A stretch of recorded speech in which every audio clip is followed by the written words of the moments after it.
Chapter 19. Don't work when you're sick, plus dealing with stress. In some countries, working sick is a badge of honor. You are supposed to be so dedicated to your team or to the assignment that you come to work even if you feel awful. In Denmark, the opposite is true.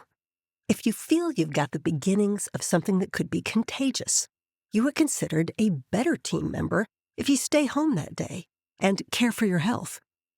You are not expected to work from home or answer emails if you are ill. It is also considered okay to take a day or two off if you have a sick child at home, although in these cases you may be asked to participate in an online meeting or some other work-related activity while your little darling sleeps. One thing that's not considered okay is to call in sick when you really just want a day off for some other reason. In that case, you should ask for a personal day, which generally comes out of your annual vacation allotment. Danish workplaces are built on trust. If it comes out that you were not actually ill but said you were, that breakdown in trust could be the first step towards a termination.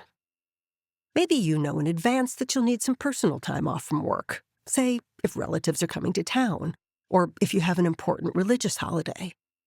Book the days off as far ahead as possible so your boss can schedule around it. Given the relatively low number of working hours and the extensive social safety net, it might surprise you that the number of employees who, quote, go down with stress, unquote, is extremely high in Denmark. Stress is defined as being so overwhelmed with work or your working situation that you begin to suffer physical symptoms, such as insomnia or stomach pain. It is especially common among female employees who are raising children in addition to working full-time. But it can happen to anyone, especially people working in a poorly defined job or with a difficult boss. Many companies have stress hotlines you can call if you're starting to experience symptoms of stress. These are run by private health insurers engaged by the company, and they claim to be 100% confidential.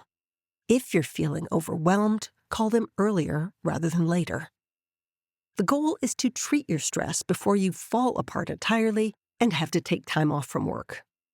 Your union may also offer counseling services, or will put you in touch with someone who can provide them. Hotline or not, many workers do go down with stress and disappear from the office for weeks and sometimes months. When they come back, they often appear slightly fragile and will probably have shortened work hours.